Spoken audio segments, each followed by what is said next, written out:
¿Qué hizo cara? Todo boom. A finales del siglo XIX y principios del siglo XX, Jigoro Kano creó un nuevo sistema de defensa personal basado en las artes tradicionales japonesas conocidas como Jujutsu. Este nuevo sistema o deporte se conocería como Kano Jujitsu, el cual se transmitiría por todo el mundo a través de distintos discípulos de él que viajarían para mostrarlo. Uno de estos fue Mitsuyo Maeda, el cual no sabía que este nuevo deporte había cambiado de nombre y ahora se conoce como Judo, uno de los deportes más practicados, y él se lo mostraría en Brasil a Carlos Gracie. Este hombre se lo transmitió a sus hijos, uno de ellos, Helio Gracie, el cual al ser muy bajito y muy flaquito no podía recrear las proyecciones de este deporte o derribos. ¿Y qué hizo él? Fue muy inteligente porque él cogió las cosas menos usadas de este deporte y a través de ellas y en la modificación de ellas creó un nuevo deporte, no basado en los derribos o proyecciones, sino en las llaves y sumisiones. Este nuevo deporte se conocería como el Brazilian Jiu-Jitsu o Jiu-Jitsu brasileño, el cual hasta hoy en día es uno de los más practicados y más usados dentro de las artes marciales y las MMA o Martial Mixed Arts. Y en ese mismo siglo, el siglo XX, en toda la mitad, un señor conocido como Albert Bandura crearía una nueva teoría que iría en contraposición a las teorías conductistas, ya que las conductistas se basan en el reforzamiento de las conductas para que éstas se convirtieran prácticamente en un hábito. Y él decía, o él proponía, que todas estas conductas, hábitos, etcétera, tenían como base la cognición. Por eso él hizo un experimento que ya todos conocemos claramente. En este experimento él puso a un muñeco y a un adulto. El adulto le pegó al muñeco enfrente del niño. Posteriormente, cuando él se fue, algo pasó en la cabecita del niño y el niño acabó repitiendo la conducta que el adulto había llevado a cabo. Hoy, para comprender más las teorías de Albert o los modelos de aprendizaje de Albert, vamos a enseñarle a una persona del Jiu-Jitsu y cómo ponerlo en práctica. Así que acompáñenme. Entonces, por arte de magia, ahora va a aparecer nuestro sujeto. ¿Y cómo te llamas? Alejandro, ¿Has estudiado alguna carrera? soy administrador de empresas. ¿Y tienes algún tipo de experiencia en artes marciales? Soy cinturón violeta de karate, estilo Y Shotokan. Y eso es muy bueno porque al ya tener un pequeño feedback o tener como nociones sobre artes marciales, para él va a ser un poquito más fácil que aprenda las cosas. ¿Sientes que eres bueno con todo lo que tenga que ver con motricidad? En algunas ocasiones lo soy. Ok, ¿y cómo crees que te vas a desarrollar en todo este proceso? Yo creo que se me va a dar bien porque pues sí tengo como la facilidad de aprender nuevas cosas y pues igual pues ya he tenido como un poco de relación con el tema del wrestling. Tengo background en wrestling, entonces como que siento que pues no va a ser de pronto tan complicado. ¿Y ya conocías antes del Jiu-Jitsu? ¿Habías visto de él? ¿Habías escuchado de él? Un poco nomás, muy por encima, no a profundidad. Ok, entonces, ¿sientes que te va a ir bien? ¿Sientes que te vas a desarrollar bien? ¿O sientes que en algún momento vas a parar y a decir como, ok, ¿qué estoy haciendo? Como en todos los procesos de aprendizaje, siempre va a haber cosas que que se nos van a facilitar más y otras cosas que de pronto tengamos más dificultad. Yo creería que hay cosas que yo las puedo aprender de manera muy fácil y otras que de pronto sí, pues como tú lo mencionas, son más motrices, que son procesos que requieren un poco más de práctica y ya un poco más de tiempo. Entonces, ¿te sientes preparado para Sí, esta claro. experiencia? Vamos a ello. Acompáñenme.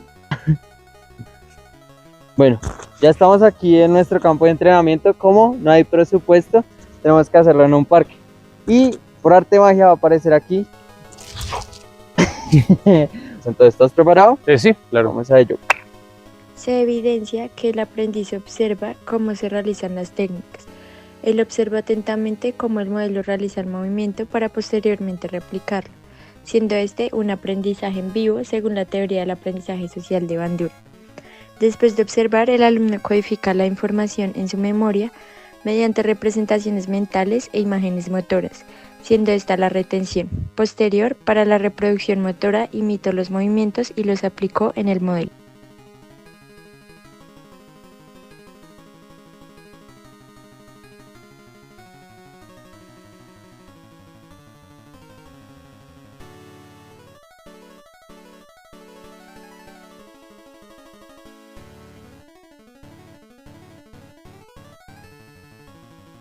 Perfecto. Primera técnica aprendida.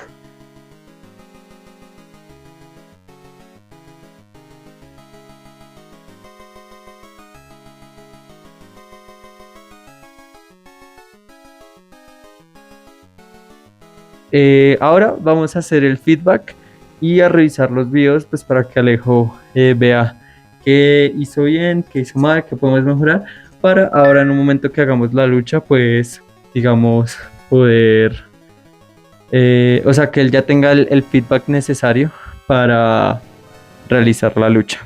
Claro. Entonces Dale. vamos a ver el video y play. Y realmente eso sería todo. El resto lo aprendiste muy bien, hiciste muy bien las técnicas. ¿Te sientes preparado para la lucha? Sí, claro, preparado.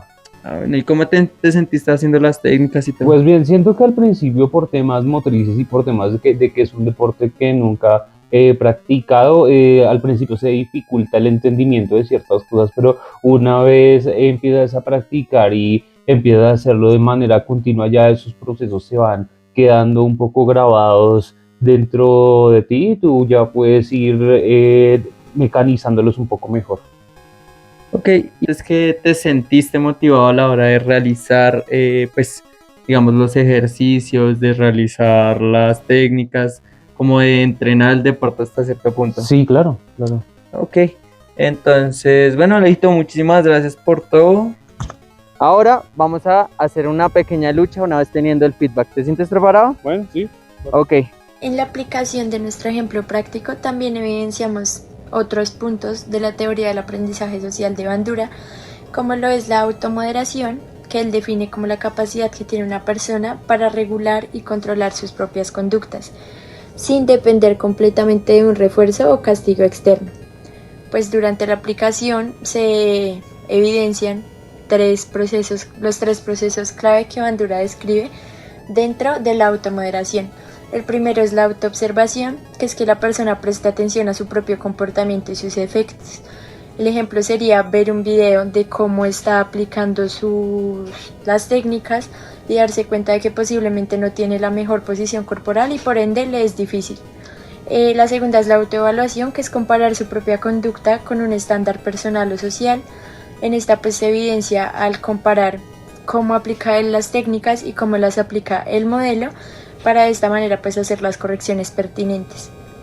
Y el autorrefuerzo es que pues se otorguen recompensas o castigos dependiendo del cumplimiento de los estándares o lo que se le propone al aprendiz.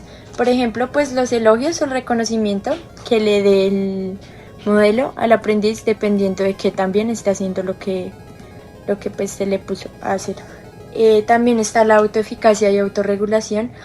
Pues Bandura define la autoeficacia como la creencia en la propia capacidad para realizar una acción.